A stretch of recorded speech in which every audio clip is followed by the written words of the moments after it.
Okay, we're back and we're going to keep reading the Bible. Okay, what happened here is this lady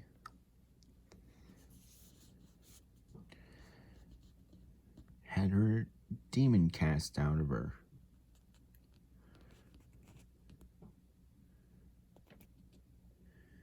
He wasn't going to help her because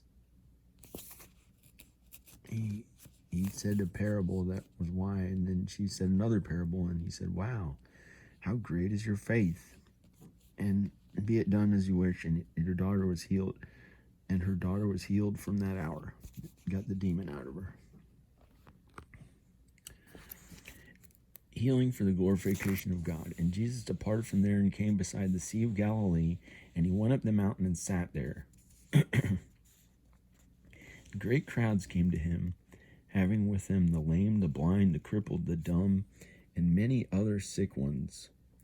And they laid him at his feet, and he healed them, so that the crowd marveled, because they saw the dumb speaking, the crippled healthy, and the lame walking, and the blind seeing, and they glorified the God of Israel. Something's annoying me again. I don't know what it is. That's not what it is.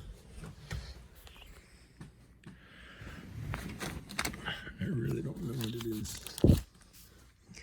Maybe now it's okay. The miracle of feeding 4,000. And Jesus called his disciples to him and said, I am moved with compassion for the crowd, because for 3 days now they have remained with me, and they did not have anything to eat. Let's read that again. Miracle of feeding 4,000. And Jesus called his disciples to him and said, I am moved with compassion for the crowd, because for 3 days now they have remained with me. He is moved with compassion for the crowd. Wow. Great crowds came to him. It says up there.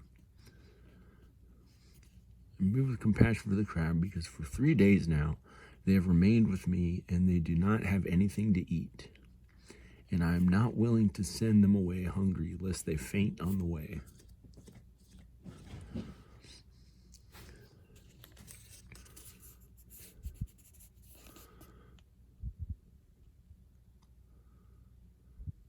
Oh, the crowds really thought he was great. He was like really famous in real life, not just on the internet. You know, he had crowds of people following him around and stuff. He was really cool because he was good. Not just for the sake of having people following him around, and not for being a false idol, for being the real Son of God. All the rest of them are false. They're standing up for random things, probably bad things. Some of them good. They're no better than any other man, or more special than any other man. They're not God's son. This is God's son. He deserved to have crowds following him around and listening to what he said. He was preaching God's words. You know, some people who speak to crowds deserve it because they speak the truth and they speak good, God's truth, and they're helping others. He really helped them. He healed those people. So the crowds did not have anything to eat. They remained with him for 3 days. And he's not willing to send them away hungry lest they faint on the way.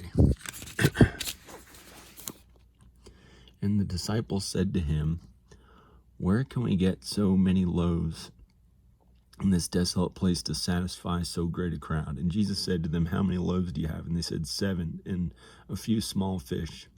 And after he commanded the crowd to recline on the ground, he took the 7 loaves and the fish, and giving thanks, he broke them and gave them to the disciples, and the disciples to the crowds. And they all ate and were satisfied. And they took up what was left of the broken pieces, 7 baskets full. And those who ate were 4,000 men, apart from women and children. 4,000, wow, for 7 loaves of bread.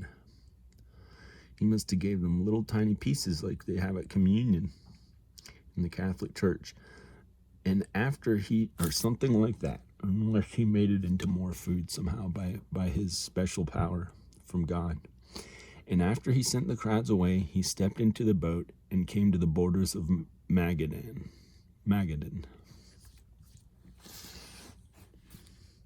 Chapter 16. Temptation by the fundamentalists and the modernists. 1 through 12. And the Pharisees and Sadducees came, and testing him, asked him to show them a sign out of heaven. They asked to show him a sign out of heaven again, the Pharisees and the Sadducees. But he answered and said to them, when evening falls, you say, there will be fair weather, for the sky is red. And in the morning it will be stormy today, for the sky is red and gloomy. The face of the sky you know how to discern, but you cannot discern the signs of the times. An evil and adulterous generation seeks after a sign. Wow. That's the evil and adulterous generation that supposedly he is I know he's a prophet. Supposedly he is, supposedly, I think that's the evil and adulterous generation that could be the beginning of the times when his second coming is. And I'm a sinner, so I didn't get semantically accurate what I was trying to say. What I meant and said was that an evil and adulterous generation seeks after a sign, and that evil and adulterous generation that he speaks of, I don't know if this is true at all, and this is not really in the Bible. Or it is. It may be what he's really talking about as a prophet. But supposedly, he is going to come down after the tribulation, the great tribulation, where the devil puts up a big fight and tries to take over the earth and starts destroying things and destroying people, and all the evil on the earth is destroyed. And some good people die too, a big part of the population, but about 20% or something like that, they estimate, I believe, from people who have studied the Bible. And supposedly this evil and adulterous generation is going to be around at the time the Lord, God, Jesus actually, not actually God, but he is God in some ways, will come down to reign on earth as king and not suffer anymore for 1,000 years in heaven, all on earth. Everything will be okay for all those who are good, and we'll get to enjoy it finally, and we won't have to suffer. We might not get old. It's going to be a lot like heaven, and he may bring all those down from heaven to be here too. And this evil and adulterous generation may be at the time when he comes down to begin, when he prophesies about the tribulation, and then his second coming, which is the celebration and a good time in heaven on earth, or like heaven on earth. And some people think that's the millennials in America, who so often get a divorce and do all these kind of adulterous things. But some of them I know are good people and gonna get in heaven, I'm almost for sure. And I don't know, no one knows for sure what this evil and adulterous generation will be, considering he is talking about this is in the future when he comes down the second time. This is the first time he came down from heaven, Jesus, and he wrote this book and saved so many people's lives and helped us to get into heaven and be forgiven of our sin by coming to earth. Okay, so here's what he actually said. Could have been talking about people back then or in the future. They think that he was prophesying about the future for sure. It's not talking about people back then. Okay, it's talking about people in the future. This is the first time I've actually read it while reading through the whole book. An evil and adulterous generation seeks after a sign. and a sign shall not be given to it, except the sign of Jonah. And he left them and went away. Jesus left them and went away. He left them and went away. And when the disciples came to the other side, they had forgotten to take bread. And Jesus said to them, "Watch and beware of the leaven of the Pharisees and the Sadducees." But they reasoned among themselves, saying, "It is because we did not take the bread." And Jesus, knowing it, said, "Why are you reasoning among yourselves, you of little faith, because you have no bread?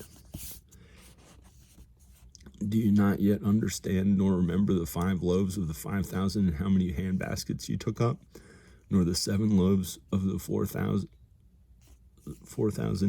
and how many baskets you took up?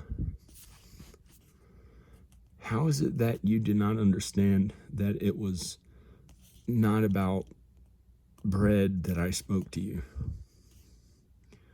But beware of the leaven of the Pharisees and the Sadducees." Then they understood that he did not say to beware of the leaven of bread, but of the teaching of the Pharisees and Sadducees.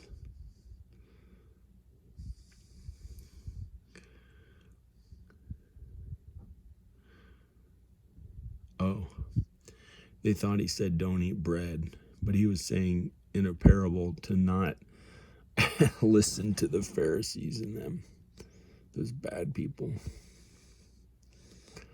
And he wasn't saying don't eat bread that he made or blessed. The path of rejection before going to Judea, the revelation of Christ in the church.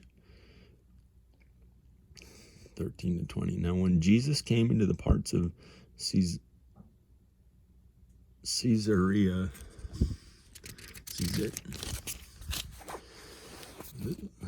Philippi, he asked his disciples, saying, "Why do men say that the Son of Man is..." Wait. He asked his disciples, saying, "Who do men say that the Son of Man is?" And they said, "Some, John the Baptist, and others, Elijah, and still others, Jeremiah, or one of the prophets."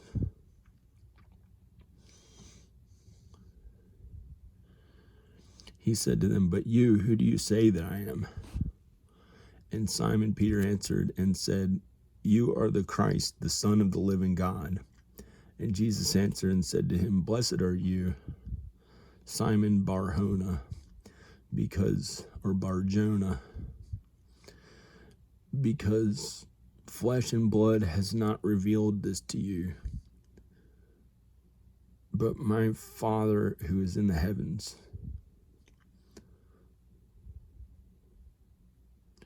And I also say to you that you are Peter, and upon this rock I will build my church, and the gates of Hades shall not prevail against it.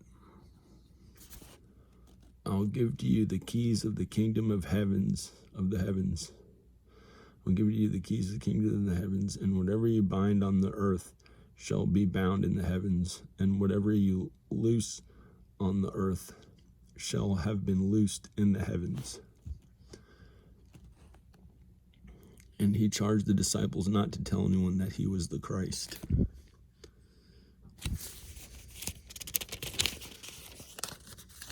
It keeps annoying me, this video and the previous video. I don't know what it is. Just being here talking. Until I go somewhere else where it feels like someone's not being mean to me or something. It just feels annoying. It's like another annoying thing annoying me this time. Just this video and the last video. The rest of the videos were good. The video before that was really good. The way I felt. The mood I was in as I was reading. But I kept reading. And we're getting through it, and I didn't complain about it other than saying, this is how it felt. And when Jesus came to the parts of that place, he asked his disciples, saying, "Who do men say that the Son of Man is?" And they said, some John the Baptist, and others Elijah, and still others Jeremiah or one of the prophets. They think that that's who the Son of Man is. They didn't know. So I guess that's what that means. They think the Son of Man is John the Baptist, or others think he's Elijah. And he said to them, but you, who do you say that I am? Simon Peter answered and said, you are the Christ, the Son of the living God. Jesus answered and said to him, blessed are you, Simon Bar-Jonah, because flesh and blood has not revealed this to you, but my Bar-Jonah, whatever it is, but my Father who is in the heavens has not revealed this to you, but my Father who is in the heavens. Simon Bar-Jonah. And I also say to you that you are Peter, and upon this rock I will build my church, and the gates of Hades shall not prevail against it. I will give to you the keys of the kingdom of the heavens, and whatever you bind on the earth shall have been bound in the heavens, and whatever you loose on the earth shall have been loosed in the heavens. Then he charged the disciples not to tell anyone that he was the Christ. He told them not to tell anyone anymore that he was the Christ, if they had told anyone. The first unveiling of the crucifixion and resurrection. We're going to read this some more. From that time, Jesus began to show to his disciples that he must go to Jerusalem and suffer many things from the elders and chief priests and scribes and be killed, and on the third day be raised.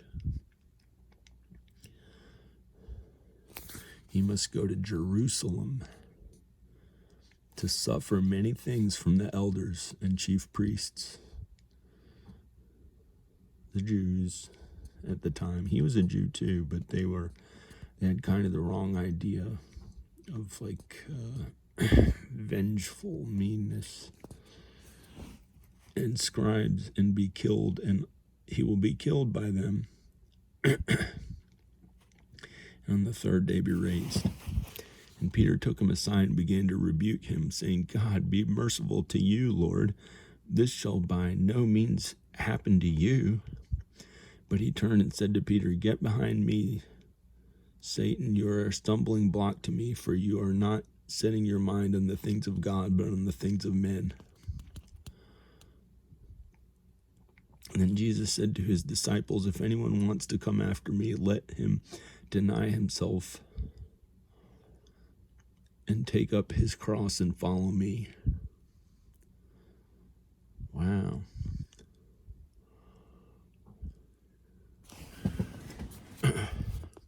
For whoever wants to save his soul life shall lose it. But whoever loses his soul life for my sake, and all he said was good and kind, shall find it. For what shall a man be profited if he gains the whole world, but forfeits his soul life? That's his soul. Wherever that is down here. The soul life is our self. Losing yourself. Okay, this says his losing his self. This is a very popular Bible quote. For what shall a man be profited if he gains the whole world? You know, Satan offered him all the kingdoms of the world to own. He'd be so powerful on earth. But to forfeit his, he said, no way, never. He serves God, not the devil. And that gave him power to send the devil away. And the devil was afraid of him because he was so close to God and was like God and was God in some ways. But forfeits his soul life. No, he would never forfeit his soul life. That's the devil. What the devil did to his own soul life. He's gonna burn in the lake of fire for all eternity, and then maybe one day won't even exist anymore. Or what shall a man give in exchange for his soul life? Or what shall a man give in exchange for his soul life? Let's read that again. What shall a man be profited if he gains the whole world but forfeits his soul life? That's the big famous quote. Or what shall a man give in exchange for his soul life? For the Son of Man is to come in the glory of his Father, God, and his angels, and then he will repay each man according to his doings. For the Son of Man is to come in the glory of his Father and with his angels, not and his angels. For the Son of Man is to come in the glory of his Father with his angels, and he will repay each man according to his doings. The one who gets all the glory is God, not the angels, it's God. For the Son of Man is to come in the glory of his Father with his angels. Then he will repay each man according to his doings.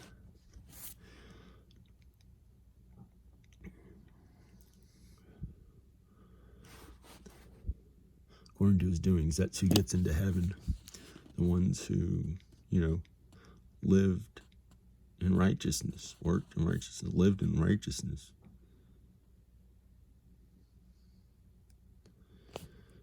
Something keeps annoying me. Something a little bit here and there, but it's okay here and there. I don't know. Something's annoying me. I don't know what it is. I might cover up this window or something, and when the winter comes, keep it warm, and I can have I don't know.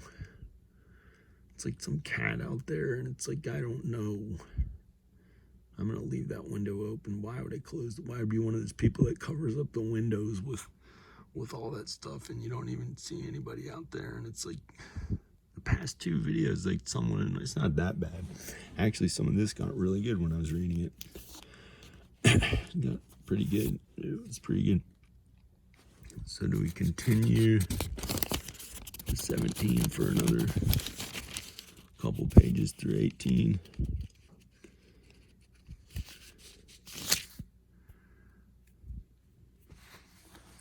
Yeah, let's give it a try. And after 6 days, Jesus took with him Peter and James and John, his brother, and brought them up to a high mountain privately. This is interesting. Might get through this faster, I don't know. And he was transfigured before them, and his face shone like the sun, and his garments became white as the light. And behold, Moses and Elijah appeared to them, conversing with him.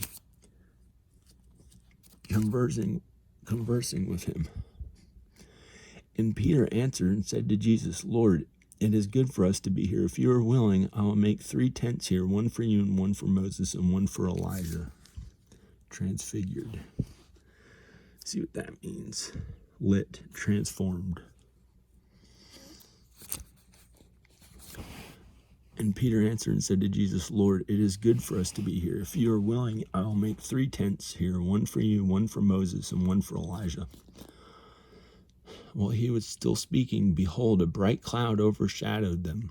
And behold, a voice came out of the cloud saying, This is my Son, the beloved, in whom I have found my delight. Hear him.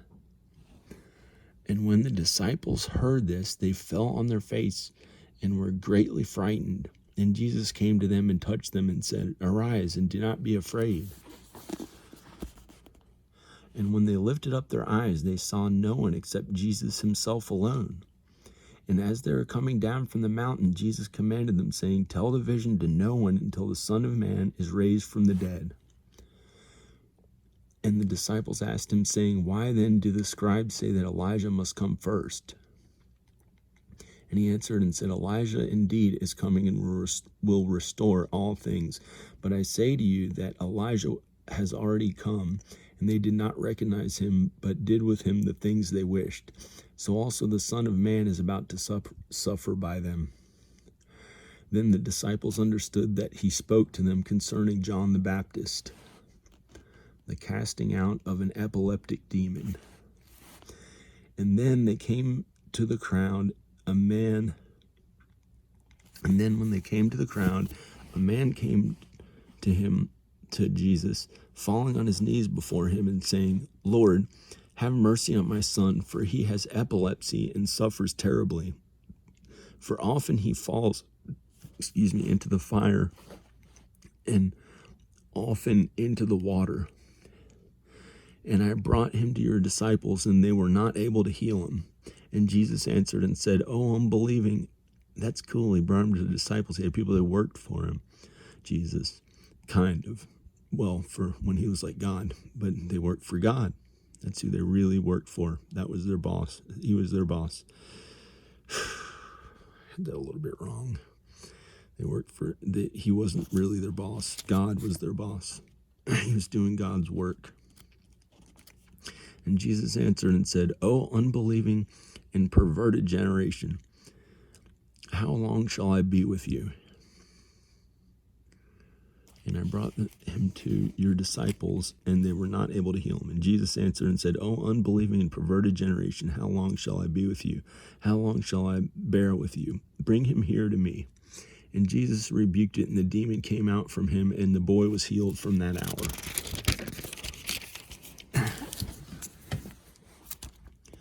Then the disciples, coming to Jesus privately, said, why were we not able to cast it out? And Jesus said to them, because of your little faith. For truly I say to you, if you have faith like a mustard seed, you will say to this mountain, move from here to there, and it will move.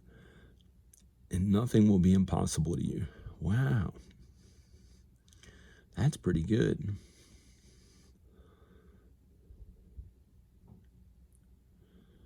I can't imagine that. That's not gonna... I heard someone say something like that before, but that's not the way it's supposed to be for that particular situation. But but this is very good. Someone can move a mountain with enough faith. Nothing will be impossible to you. But this kind does not go out except by prayer and fasting. The second unveiling of the nothing will be impossible to you. That's when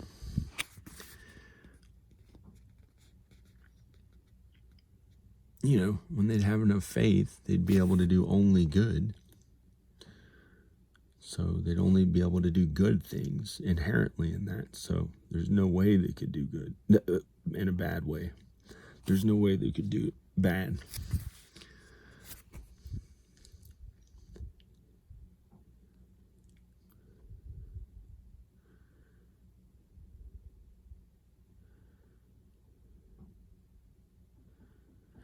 But he said, and nothing will be impossible to you.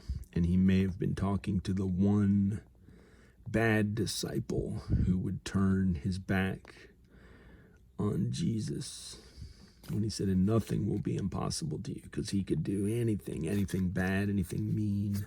He became a bad guy. He turned his back on Jesus, one of the disciples. Anyway, I'm not sure exactly what that meant, but it's meant for good. And it was meant in innocence in a good way, not in a bad way. And this is the real Bible, what it's all really about. So it's good. But this kind does not go out except by prayer and fasting. I didn't know as much before until I've read. This is the first time I've read the actual Bible from beginning to end. That's the New Testament. I am aware of a lot of it and understand Jesus went to church a lot growing up, and I understand he's kind to others.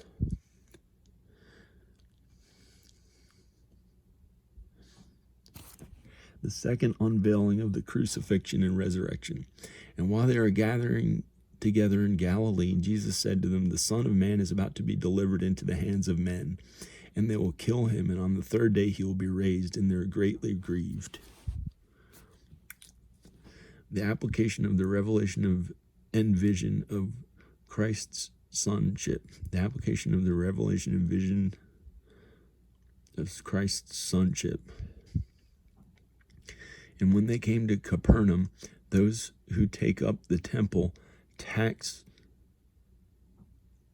And when they came to Capernaum, those who take up the temple tax came to Peter and said, does not your teacher pay the temple tax? He said, yes. And when he came into the house, Jesus anticipated him, saying, "What do you think, Simon? From whom do the kings of the earth receive custom or poll tax, from their sons or from strangers?"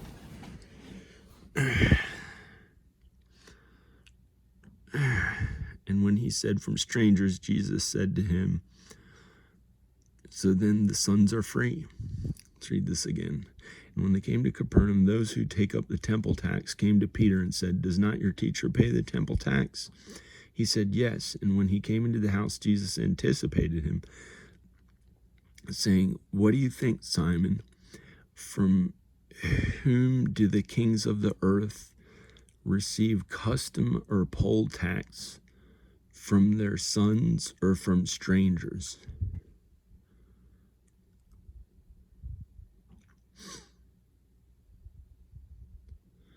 What do you, and he came to the house. Jesus was waiting for him. He anticipated him, or no, it wasn't waiting for him. He anticipated him, saying, "What do you think, Simon?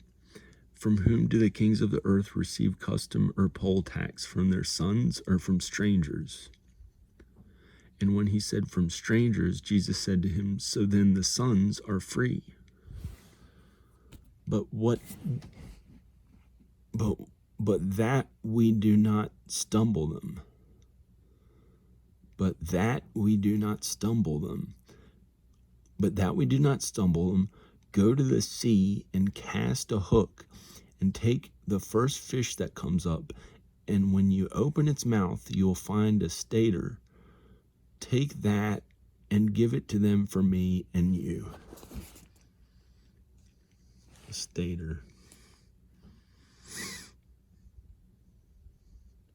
equal to 1 shekel money in the fish's mouth.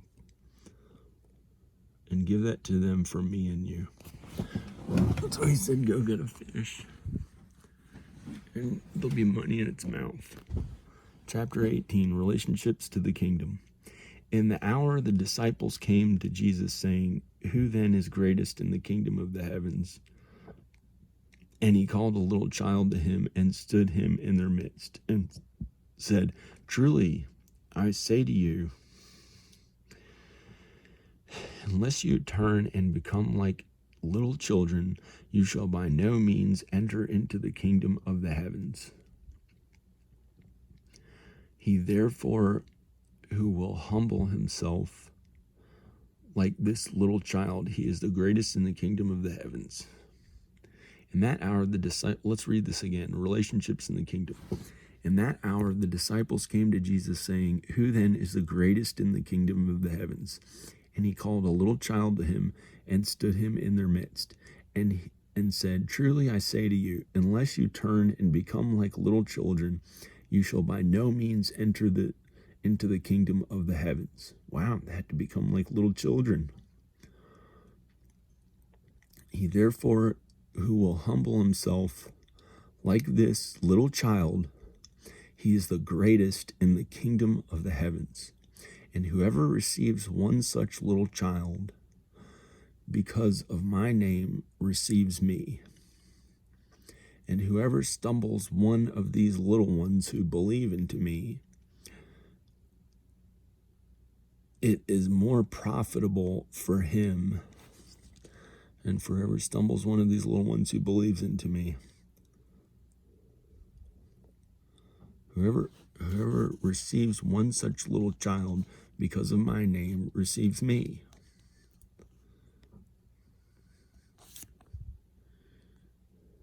And based on according to. This chapter deals with the way we should live and act in the kingdom of the heavens. We should become like little children. We should not stumble others or set up any stumbling block. We should not despise even a little believer. We should hear the church and not be condemned by it. And we should forgive a brother without limit.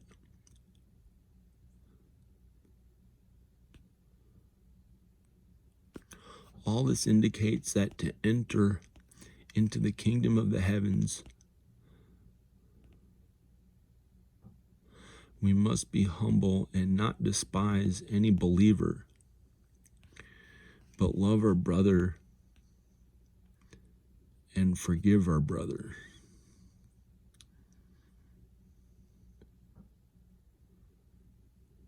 We must be humble and not despise any believer.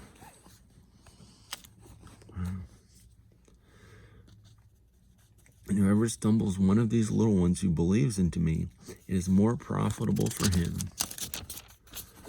that a great millstone be hung around his neck and be drowned in the open sea. Woe to the world because of stumbling blocks, for it is necessary for stumbling blocks to come, but woe to that man through whom the stumbling block comes. If your hand or your foot stumbles, you cut it off and cast it from you. It is better for you to enter into life maimed or lame than to have 2 hands or 2 feet and to be cast into the eternal fire, the lake of fire. Be sent to hell and go into the lake of fire. That's really how serious it is. That's it. That's one of the famous Bible quotes. And if your eye stumbles you, thank God, that's a good one. And if your eye stumbles you, pluck it out and cast it from you. It is better for you to enter into life with 1 eye than to have 2 eyes and be cast into the Gehenna of fire. If there's an eye that's making you sin, and it just would not stop, and that's the absolute only way to do it. So you had better not let those things make you sin. But if there's something, God may do that to some people because of their sin, or to help them get into heaven so they can understand something on earth. See that you do not despise one of these little ones. Wait. And if your eye stumbles you, okay, do that. Better than being cast into the Gehenna of fire, the hell of fire. See down here, that's what it says. That's hell. Gehenna is hell, or something like hell. The different types of hell talked about in the, it's Hades or something like that. In the earth, deep in the earth's, the heart of the earth where the hell is, and Hades and the devil and all that stuff. See that you do not despise one of these little ones. See that you do not despise one of these little ones. For I say to you that their angels in the heavens continually behold the face of my Father who is in the heavens. For the Son of Man has come to save that which is lost. Jesus has come to save that which is lost. What do you think? If any man has 100 sheep and one of them goes astray, will he not leave the 99 on the mountains and go and seek the one that has gone astray? And if it so happens that he finds it, truly I say to you that he rejoices over it more than over the 99 which have not gone astray. In the same way, it is not the will of your Father who is in the heavens that one of these little ones perish. Moreover, if your brother sins against you, go, reprove him between you and him alone. If he hears you, you have gained your brother.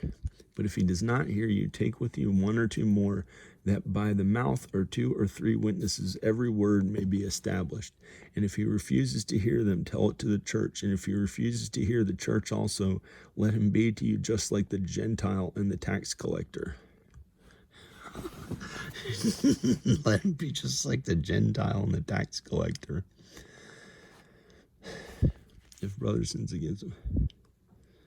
The church revealed is the universal church, which is the unique body of Christ, whereas the church revealed here is the local church, the expression of the unique body of Christ in a certain locality. Chapter 16 concerns the building of the universal church,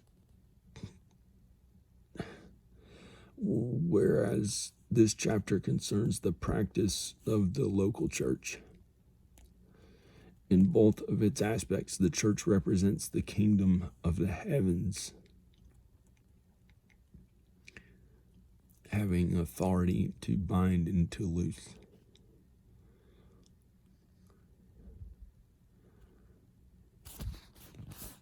Okay. I was going to see what it said about the Gentile and the tax collector. Those were not bad people, but people who sinned, I believe. Truly I say to you, whatever you, obviously people had sinned, but they had sinned a little more or something. Something they sinned. Truly I say to you, whatever you bind. Where is that? Gentile B and C. 17b and C. Matthew 5:47 and Matthew 9:10. Let's look back here.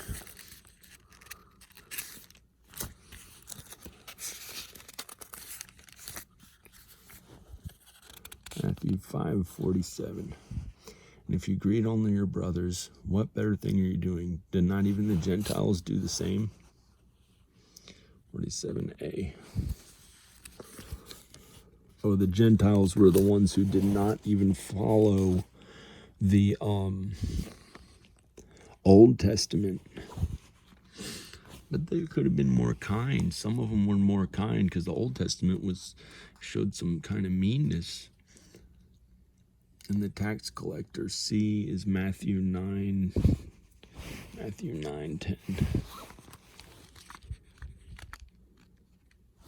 9:10. And he was reclining at table in the house.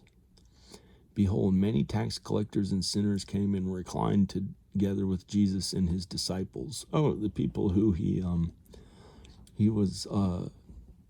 had around him who were not like as good as the disciples, but that's who he hung out with. People who sinned more. Nothing that bad about them. 10:2a. See note 46:2 in chapter 5. Okay, something else. The tax collectors, just kind of regular people who sinned. Some less, some a little more. They sinned. They were, just sinners. Not that bad. And truly I say to you, whatever you bind on the earth shall have been bound in heaven, and whatever you loose on the earth shall have been loosed in heaven. Here to bind means to condemn, and to loose means to forgive.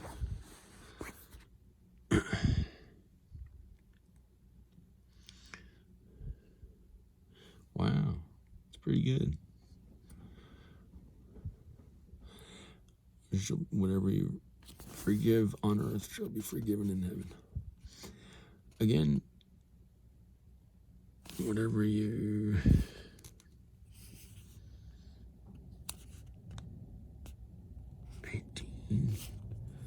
here to bind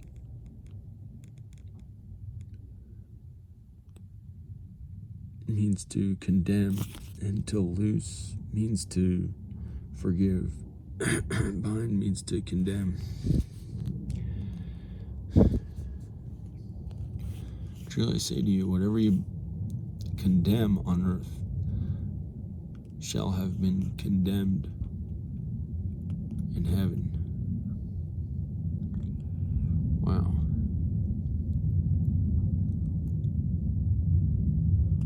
I'm not sure what that means. Who would be condemned in heaven? Whatever you condemn of others on earth will be condemned in heaven, but I don't know who will be condemned in heaven. You, probably, I don't know. Not in heaven. They don't punish you in heaven.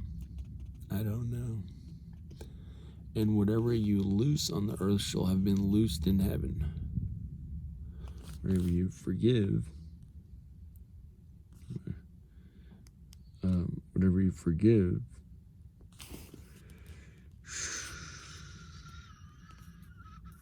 loose means to forgive. Wherever you forgive on earth will be forgiven in heaven. I guess they'll forgive you in heaven. I don't know. Well, no, I know what it means. You're supposed to be the same. That's what it means. This is a really good quote. This means that it's the same on earth. The way you act on earth, who you condemn for being mean and sinning too much, against the wrong things, those people, and you say you condemn them because they're doing the wrong things and they're bad, that's what's condemned in heaven. They don't like those people they don't want any of them in heaven. They're not allowed in heaven. And those who you forgive, or whatever you forgive on the earth shall be forgiven in heaven. I mean, what it's really saying is the way that you act on earth, the way that you act towards others on earth is how you will act in heaven. So that is the way to get into heaven, is by saying, that's how it's not just to get into heaven. It's not for a prize at the end. It's to realize that is how we're really supposed to live. That's how we're supposed to live according to God, according to this book, the New Testament, according to kindness to others, doing to others as you would do unto yourself. And that's what we have to learn on earth, how to actually act towards others and how to be towards others, how to be kind towards others. And that's all in this book, explained in this book. And when we start acting that way on earth, when we keep acting that way, even when it's difficult, we do our best, then that's how we are supposed to be in heaven. Except in heaven, you get to feel really good, like in an unbelievably beautiful way. It feels it's amazing, and it's not in those earthly limited ways that we think feel good on earth, that like some people are really bad with. We don't sin at all. There's none of that sin. There's none of that awful sin that people do in heaven and hurting others. They don't do any of that. There's no bad smells. There's nothing bad that bothers people. There's no hurting others. There's no sin. And there's no suffering in heaven. You finally feel really, really happy and okay. But we can feel okay down here on earth. It doesn't have to be bad. And, we can be kind to ourselves too. Do unto others as you would do unto yourself. Again, that's a good one. However you act on earth is how you're going to be in heaven. So that's why you've got to be good and kind to others, because that's how you're really supposed to be. That's the law. This book is written as the law. And then that's how you are in heaven, except it's like way, way better. There's not the things annoying you, like feels like annoying me right now a little bit. Something that's like kind of annoying me. It's funny. Okay. Again, truly I say to you that if two of you are in harmony on the earth, considering any matter for which they ask, something bothering me. I don't know what it is. Man, you sound like a Philadelphia person. I don't know what it is. I don't know. Sorry. Okay. They don't all talk that way. Some talk like this, some talk like that. But they're really from somewhere else. I don't know. Okay.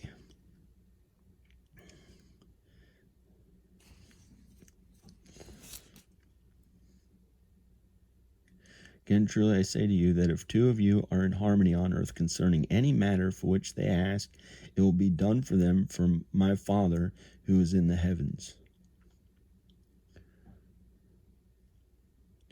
For where there are 2 or 3 gathered into my name, there am I in their midst. Wherever there are 2 or 3 gathered into Jesus' name or God's name, there he is in their midst.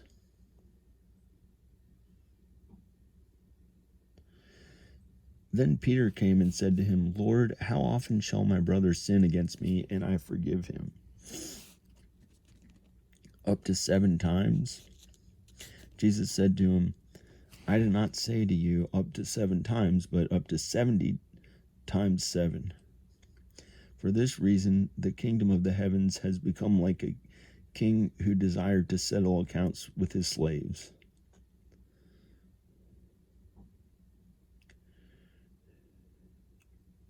And when he began to settle them, one who owed him 10,000 talents was brought to him.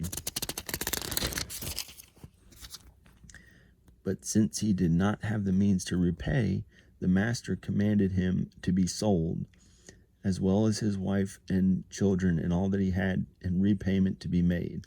Then the slave fell down and worshipped him, saying, "Be patient with me, and I will repay you all." And the master of that slave was moved with compassion and released him and forgave him the loan. But that slave went out and found one of his fellow slaves who owed him 100 denarii, and he took hold of him and began to choke him, saying, "Repay me what you owe." Then his fellow slave fell down and begged him, saying, "Be patient with me, and I will repay you." But he would not. Instead, he went away and threw him into prison until he would repay what was owed.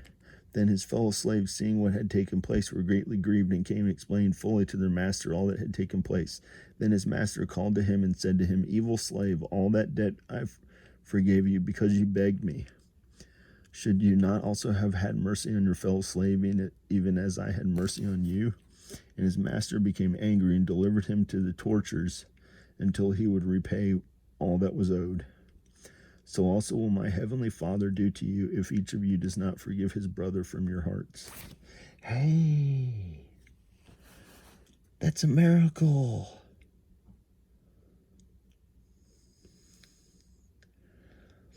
That means maybe there's a chance that some people don't go to hell for all eternity. Because look, he delivered him to the torturers until he would repay all that was owed. So when he repaid all that was owed, he didn't have to be tortured anymore. So that maybe by some miracle, those people don't have to suffer for all eternity in hell. We'll see. I think it's for all eternity. I think it's really for all eternity. But I feel sorry for them. How could they have done that much bad in one lifetime to deserve millions of years of torment? You know, we'll see. Hopefully they keep believing in God and Jesus down there. Right? We can't reach out to them too much. Those demons, you know, they have a stronghold on them. And the devil really, it's horrible down there. But we got to make sure that our loved ones are okay. We got to make sure our loved ones are okay. Gosh, there's more of this. I don't know. Because I feel like it's something annoying me. Let's see what else is there. There's 19, 20. 20. For the kingdom of heavens is like a man who is a householder who went out early in the morning to hire a workman from his vineyard. On the way to Jerusalem. And this is really, really good. A warm welcome to the meat king. This is really, really good. In Jerusalem. Wow. This is really, really good. This is really interesting. The kingdom's wedding feast. Jesus was reading parables, I believe it said. He spoke in parables. He didn't read them. He spoke in parables, them saying, "Kingdom of the heavens has become like a king who prepared a wedding feast for his son." See what happens. Maybe. Not now, but later. Rebuking the religionists. Wow. Christ's coming to the earth. A parable for watchfulness.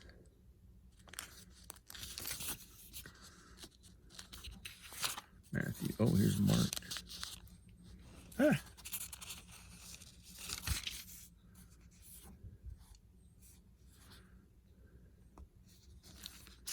The initiation of... Oh, this is terrible.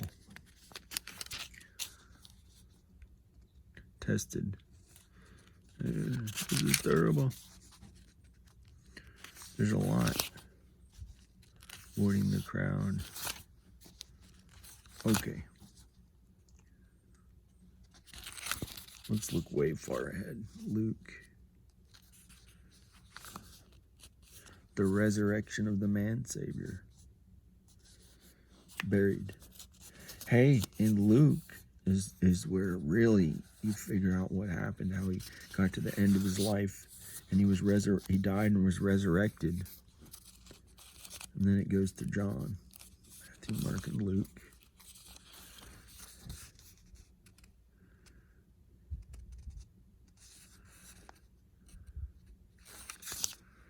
And John.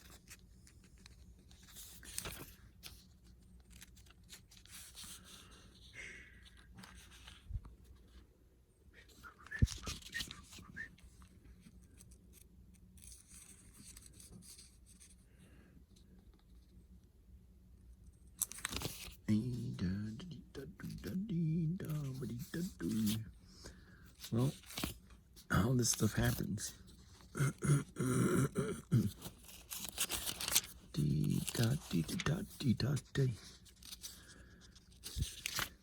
Okay, then it's the end of John.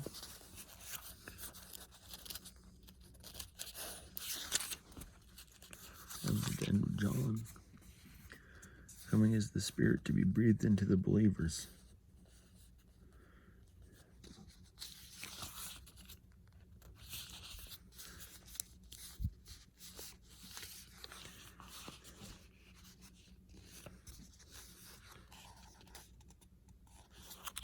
Corinthians, all these different chapters. Okay, that's it.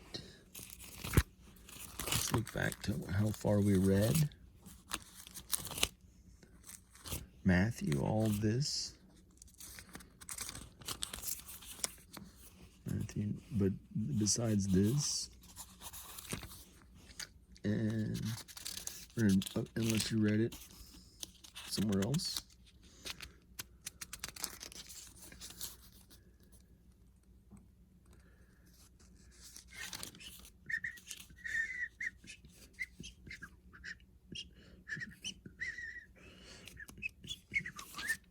Hey, the way for a rich man to enter into the kingdom of heaven.